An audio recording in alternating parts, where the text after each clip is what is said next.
Where's that presentation you need for your boss? Slack? Email? Drive? Lost, like your sanity, after wasting hours searching 76 tabs. Your work tools shouldn't take so much work. Dropbox Dash finds what you need fast across all your work apps, so you can focus on what matters.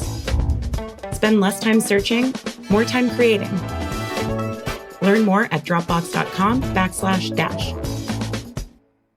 The #1 selling product of its kind with over 20 years of research and innovation. Botox Cosmetic, onabotulinum toxin A, is a prescription medicine used to temporarily make moderate to severe frown lines, crow's feet, and forehead lines look better in adults. Effects of Botox Cosmetic may spread hours to weeks after injection, causing serious symptoms. Alert your doctor right away as difficulty swallowing, speaking, breathing, eye problems, or muscle weakness may be a sign of a life-threatening condition. Patients with these conditions before injection are at highest risk. Don't receive Botox Cosmetic if you have a skin infection. Side effects may include allergic reactions, injection site pain, headache, eyebrow and eyelid drooping, and eyelid swelling. Allergic reactions can include rash, welts, asthma symptoms, and dizziness. Tell your doctor about medical history, muscle or nerve conditions including ALS or Lou Gehrig's disease, myasthenia gravis, or Lambert-Eaton syndrome and medications, including botulinum toxins, as these may increase the risk of serious side effects. For full safety information, visit BotoxCosmetic.com or call 877-351-0300. See for yourself at BotoxCosmetic.com. Shopping is hard. I can never find anything in my size. I don't even know my size. I buy my clothes the same place I buy my groceries. There's a better way. Make it easy with Stitch Fix. Just share your size, style, budget, and done. Your personal stylist sends pieces picked just for you. That was easy.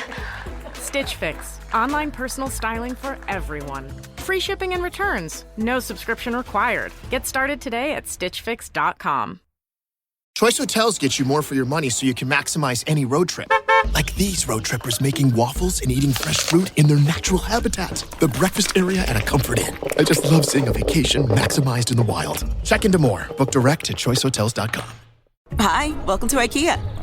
This is my college campus. Correct, but I see you're on IKEA.com ordering some college items. My daughter's room is pretty bare. We need a lamp, some comfy pillows, her favorite stuffy. Dad! With pickup options, we've got what you need to conveniently order IKEA. Literally anywhere. Sweet. More time for gaming. And studying.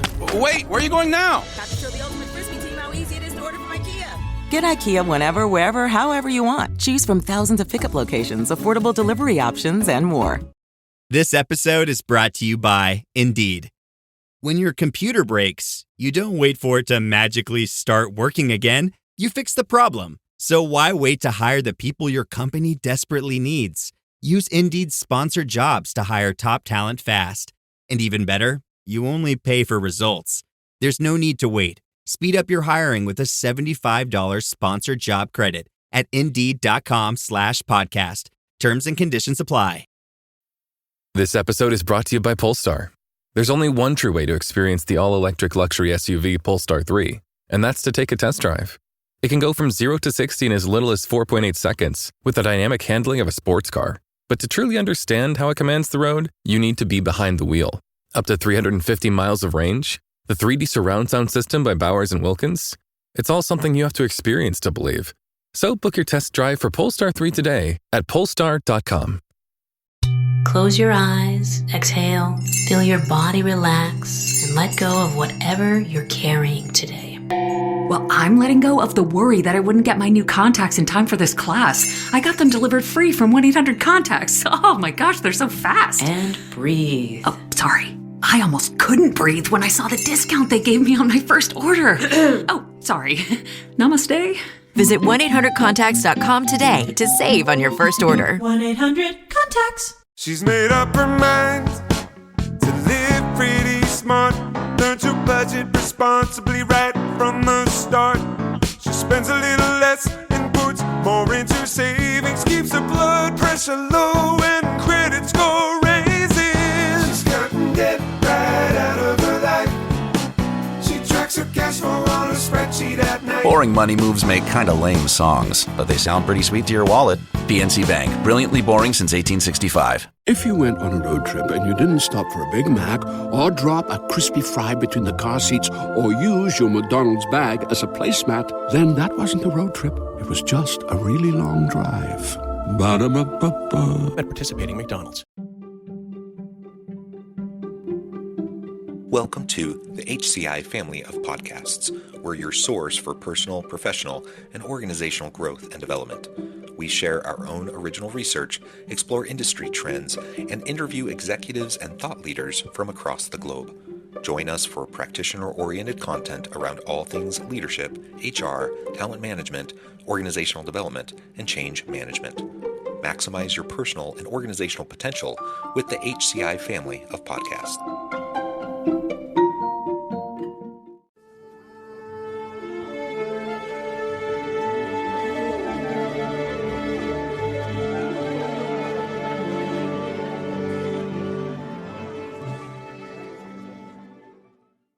John, thanks for having me. It's a pleasure to be with you.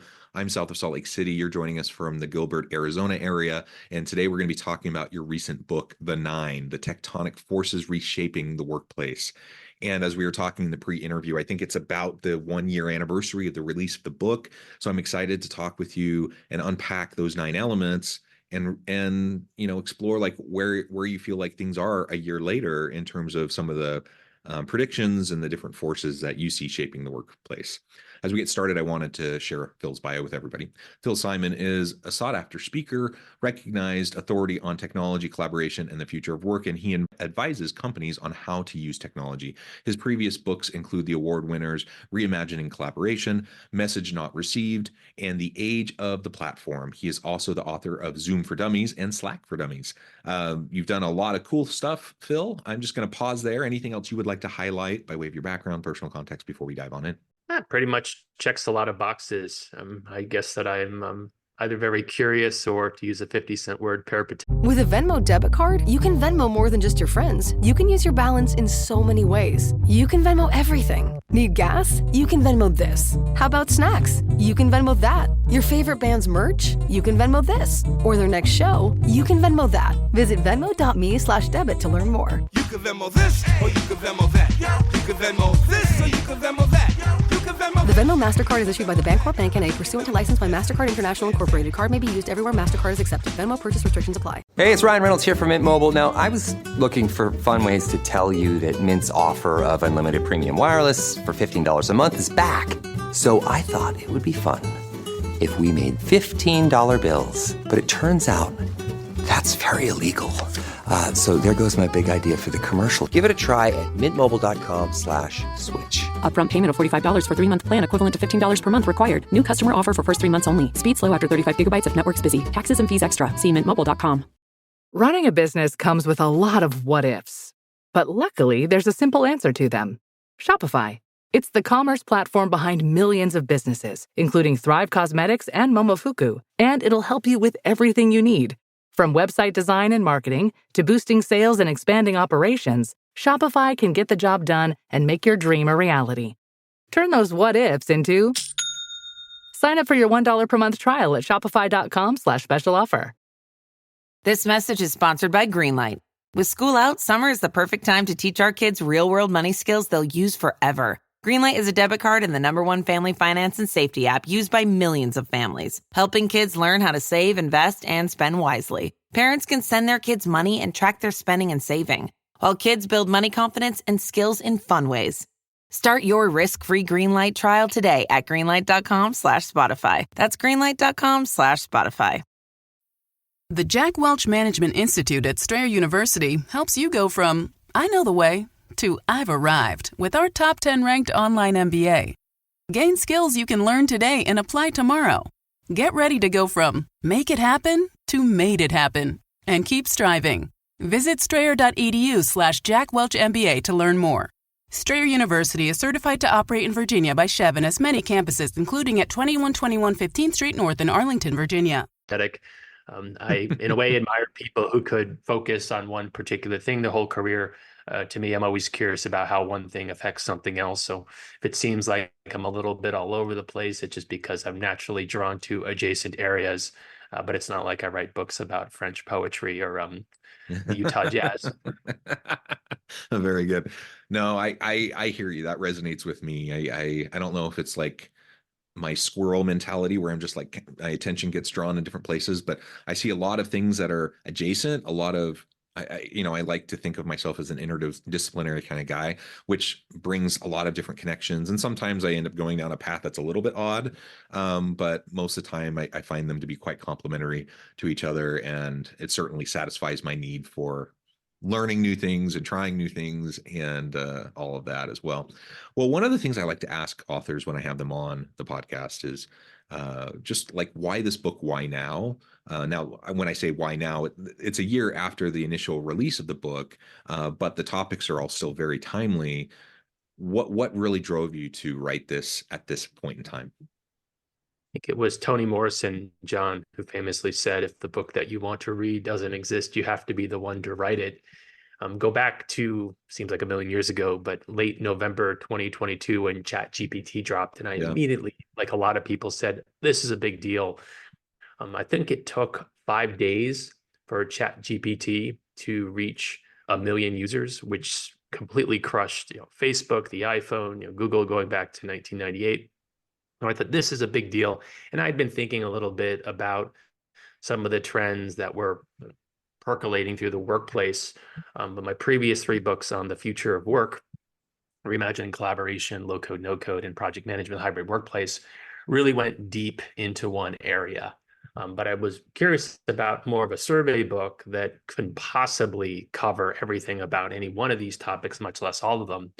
So I decided to put it out there because I did think that we were not at a high level reverting to the pre-COVID workplace. As much as people like Elon Musk wanted to pretend COVID never happened, just too much had changed for too long. Too many of these shifts were taking place, and the interrelationships between and among these forces just fascinated me. And we could talk for hours about those. So I guess I was curious enough to give it a go and see if I could tie together what might seem like a bunch of disparate trends, but I would argue are all very much related. Yeah, absolutely. And I agree. I think these are all very much related. So let's go ahead and start there. And if you can start by just outlining the 9, and then we can start to kind of one by one go through them briefly and talk about where you feel like things are at today. Yeah. So the first chapter of the book starts with employee empowerment, and then it goes to dispersion, people working remotely. Again, that hasn't stopped, although maybe it shifted a little bit back towards employers getting people to the office. Yeah. Inflation, I saw that the numbers had actually increased a little bit, despite the fact that a lot of people said it's only a matter of time before we're going back to 2%. I disagreed. Looks like I might have gotten that one right. Then we have automation, which we can talk a lot about. Certainly generative AI tools. I mean, ChatGPT is not the only pretty girl at the dance. There's Claude, there's Google Gemini, which used to be Bard, there's Perplexity, there are dozens of other tools. It's impossible to keep track of them. Then you've got blockchain, immersive tech. Certainly, I think it was maybe 7-8 months ago that Apple released the Vision Pro. We could talk a lot about that if you like.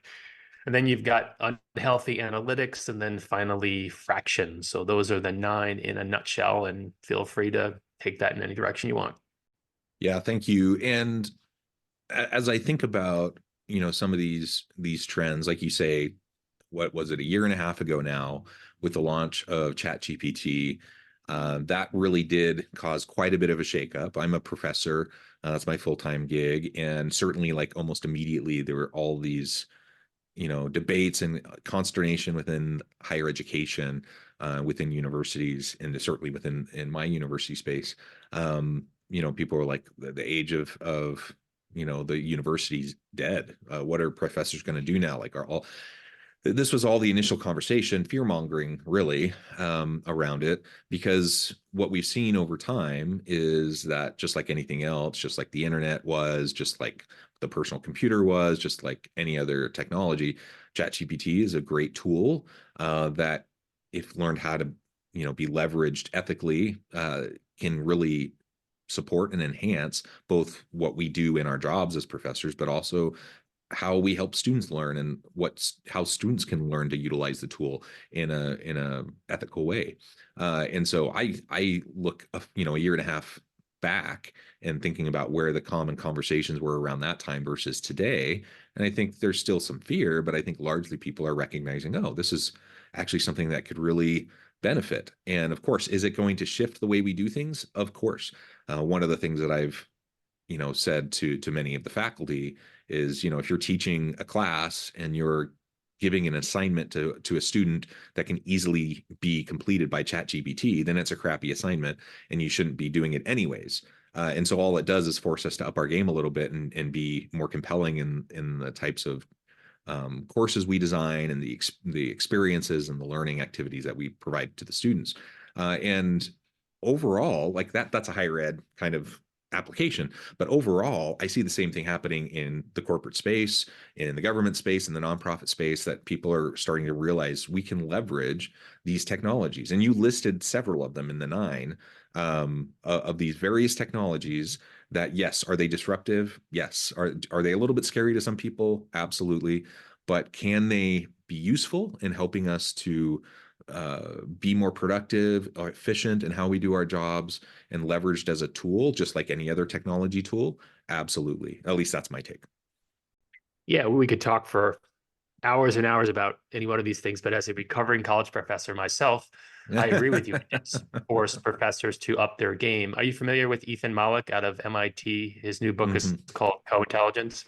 Yes. Now, for listeners who may not be familiar with him, he's got a very popular Substack, I think of about 55,000 subscribers, and he not only allows students to use AI in the classroom, but he compels them to do so. And you're right about the assignment. If it's just an essay on Beowulf or writing Python code that figures out all the prime numbers under 1,000, all these tools can do that. Whether they're 100% accurate is a different discussion.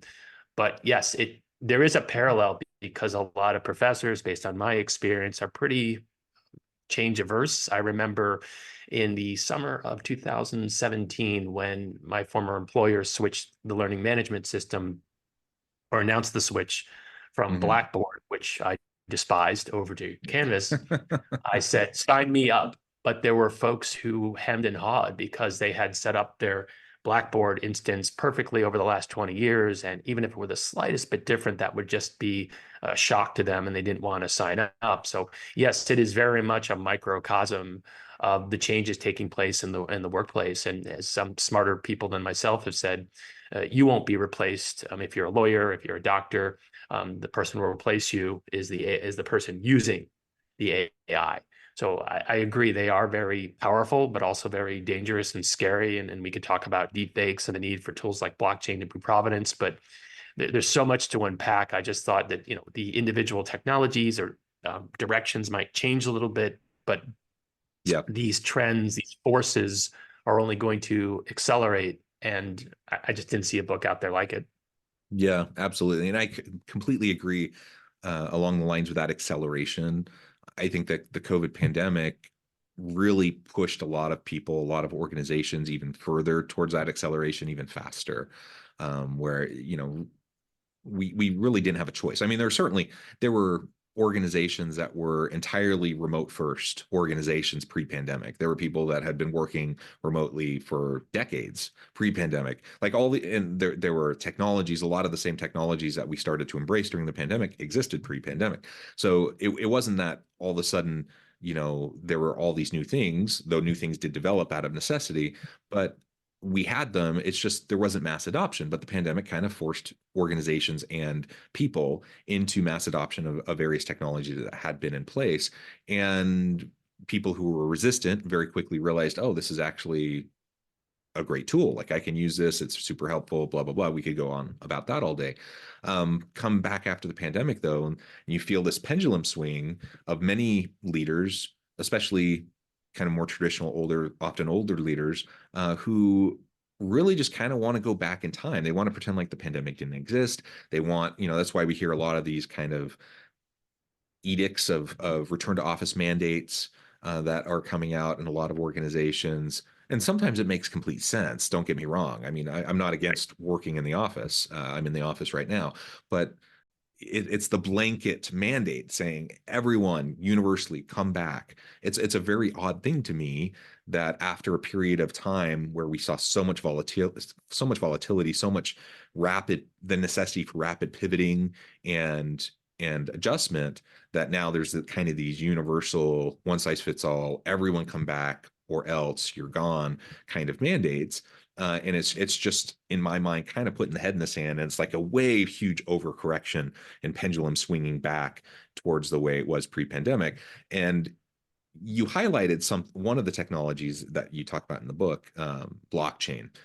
So for example, well, maybe I'll ask you to go into that a little bit more, but I like how you just mentioned the role of something like blockchain in really making sure that we have data security and understand what we're looking at in the world of deep fakes, in the world of AI generated content. This is probably more important than it's ever been. You need to be able to verify things, though that seems to be trickier and trickier. Blockchain provides a solution to that. So can you tell us a little bit more about that? Yeah, it's fascinating to me, John. So many people conflate cryptocurrency, particularly Bitcoin, with blockchain. And in fact, if you read Nakamura's white paper from 2008, he talks about a block-based security system, but doesn't actually use the term blockchain. So the way I like to look at it is this. To me, it is insane that I might go to a doctor's office or a dental office, and if I move from Vegas to Arizona, like I did a few years ago, I have to fill out forms. That to me makes zero sense. It's 1940, 1950, things haven't changed. Why isn't there a way, and there is, for me to grant someone the access that they need in a safe and secure fashion? If I'm selling a home, why isn't there a way for me to prove beyond any doubt that in fact I did have the roof replaced or whatever? And blockchain absolutely allows for that type of thing. And it's absolutely essential. I know that it kind of took a little bit of a dip, but again, I do think it's overgeneralizing to conflate it with Bitcoin, but I think it was $64,000 at the time of this recording. It was over at 70. So and Adobe's working on this with Microsoft creative credentials, basically ways to verify that so-and-so said whatever or did whatever, and you are actually buying what you think you're buying. And the implications, forget the future work, just not devolving into anarchy, I think are essential. So I think the goal with that particular chapter, and a couple people said some very nice things about how I was able to explain it in plain English, basically this distributed immutable ledger that you can verify that something actually happened. And go back to remote work for a second. Yeah, I wrote this code. Well, can you prove it? Especially if people aren't working in the office. Go back to what you said before. You're really hitting on trust. There was a SHRM study I quoted in a previous book about how something like 72% of middle managers want everyone back in the office. Why? They don't trust them. They have to prove what they're doing. That's fundamentally what we're talking about here, even though people proved through the pandemic that they were able to work remotely. Now, does that mean that no one ever comes to the office? No, it's really difficult to be a security guard from home, right? It's difficult to prepare food if you're a chef, but I do think that there'll be some sort of detente. But to me, the elephant in the room is commercial real estate. So companies, when they say, and there's a great Bloomberg article about a year ago on this, we need people back in the office. Well, is it because we want them to be collaborative and productive, or is it because there are actually in certain cities massive tax breaks to folks when they get a certain percentage of employees in the office every day? Now, to me, the rubber will meet the road when those commercial real estate leases are up. And we've already seen this, companies like Chase with Jamie Dimon banging the drum for in-person work. Well, when Chase had to renew a decent amount of real estate in New York, I think it was maybe a year ago, a little bit more, it was something like 40% less than what they had now. So it'll be very interesting to see how things play out. Yeah, for sure. And that trust component that you just highlighted, I think it's part of what's going on both sides of the table. Like, trust has eroded. So individuals trust institutions less. Institutions, especially workplaces, seem to be functioning more from a theory X kind of a mindset and trusting employees less, which always, from the standpoint of a return to work kind of mandate, it has always seemed odd to me, because I get where a leader could be coming from if they feel like if the person's on the office, I can't verify that they're doing the work, etc. I understand the mindset. However, how much do you really know about the work that's getting done when someone's in the office versus when they're working remotely? Unless you're like monitoring everything that they do, unless you're like micromanaging them like crazy, just because they're in a physical office doesn't probably mean you have much better sense of the work that they're doing anyways. Certainly there's no reason why you can't be in tune with and understand like what they're producing and what kind of work quality exists even when someone's remote or in person. It's just baffling to me, like that are we still having this conversation around like butts and seats for someone? It's one thing if you have someone who clocks in and clocks out because they're a waiter at a restaurant or something and you need to be there in person to serve the food. It's something else entirely if you have someone who is a knowledge worker, who's highly skilled, who you're leaning on their expertise, and then you want to like track what time their physical butt is in their seat at their desk during the day, and somehow that's going to be your indicator of whether or not they're effective or not. I mean, that's crazy. I've always thought that was crazy for the last, I don't know, 25 years, but it's even crazier now because like you said, we have like a year and a half of proof, where people were able to demonstrate whether they could do it or not do it in a remote setting. Yeah, it's unfortunate, but I understand it. Proximity bias is a real thing. The Future Forum, which was part of Slack, which was then part of Salesforce, which now is no more because they basically shut it down, did some fascinating research. And I mean, it's pretty much definitive at this point that you could be more productive away from the office. You'll have a lower chance of being promoted if you're less productive in the office. And that's just us being humans. Dan Kahneman passed away, I think it was 2 weeks ago. And I'm a big fan of his work, not to name drop, but the only time I ever met a Nobel laureate in my life at a speaking event in Washington, D.C. about 12 years ago, and effectively proved that homo economist, however you pronounce the Latin term, my Latin's a little rusty, doesn't exist, right? This theory of rational thinking. We are fraught with biases, and it's fascinating to read about them, but one of them is, no matter how much intuitive we may agree with you, or intellectually we may agree with you, I don't see Phil. What the hell is he doing? I could be crushing it remotely, but you don't see it. And as you know, we live in an era and have for 10, 12, 15 years now, BYOD. It is not difficult to shirk while you're on the clock. So yes, it's this arbitrary situation that we've convinced ourselves, but we know otherwise. And I think that's why we're seeing great resignation is pretty much over, but no one likes to be micromanaged. And I do think that workers, that's why I led off the book with employee empowerment, have reasserted themselves. We've seen this in statistics with strikes and unionization rates. We have proven that we can do it remotely for the first time, especially in the United States. I think we inverted things. So pre-COVID, I think that our personal lives pretty much revolved around work. And for 2 years, give or take, depending on all sorts of circumstances, we flipped it, right? Our work lives revolved around our personal lives. And understandably, we don't want to give that back. I certainly don't want to give that back. I don't think people should want to give that back. I think that's a good priority shift personally. People definitely have a lot of their identities tied up in the work that they do. We have, the majority of our waking hours for many of us are spent doing the work that we do. So it needs to matter. But I've always felt that work is not the most important thing. Like we have family, we have friends, we have community, we have just our own hobbies. We have all of these other things that create the holistic life experience, and work's a piece of it, a very important piece of it. And so we want to make sure it's an awesome, worthwhile piece, a purpose-driven, meaningful piece of the overall picture.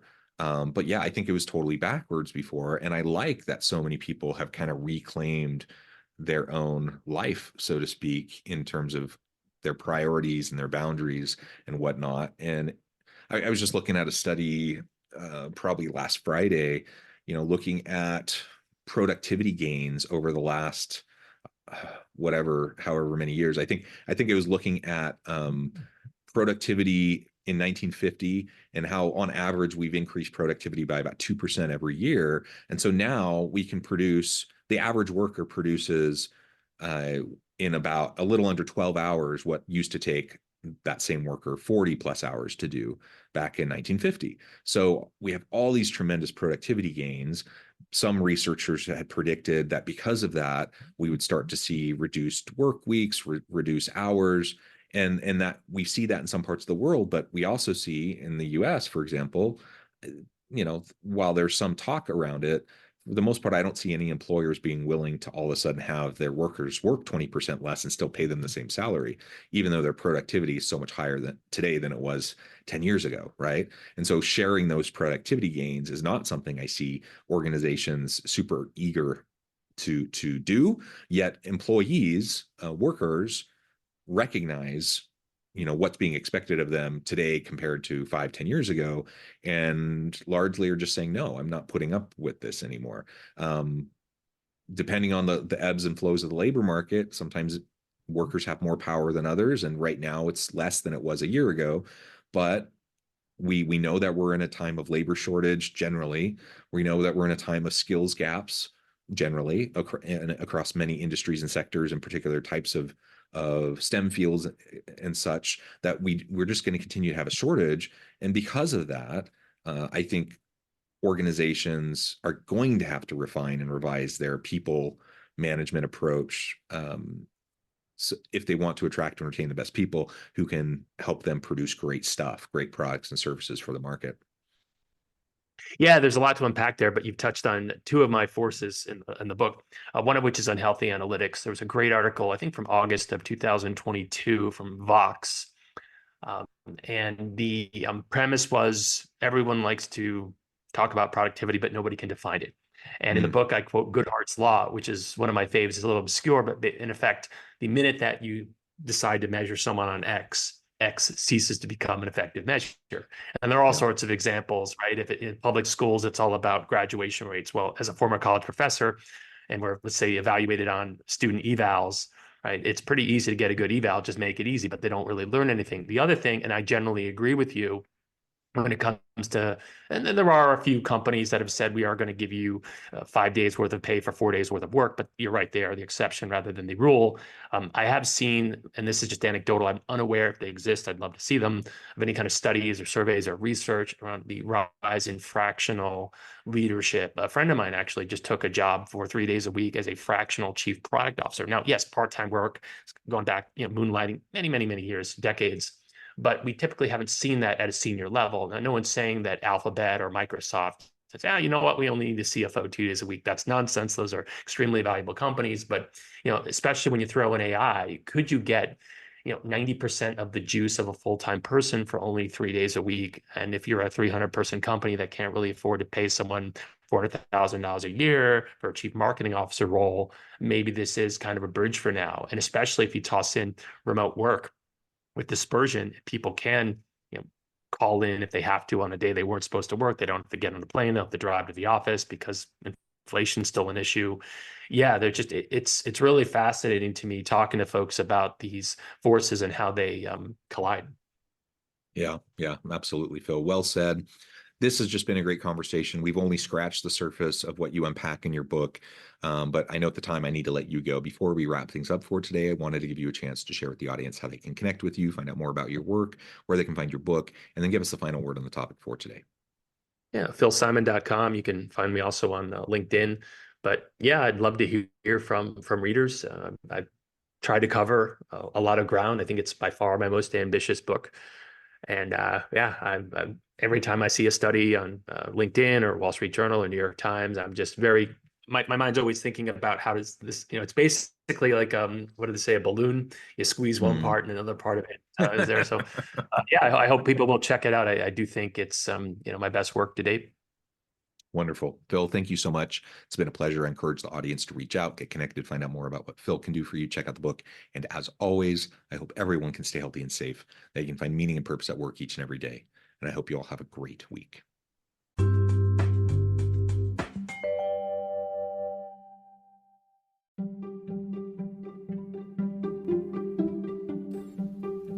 Thanks for joining us for this episode of the podcast. We hope you stay healthy and safe, and please join us again soon.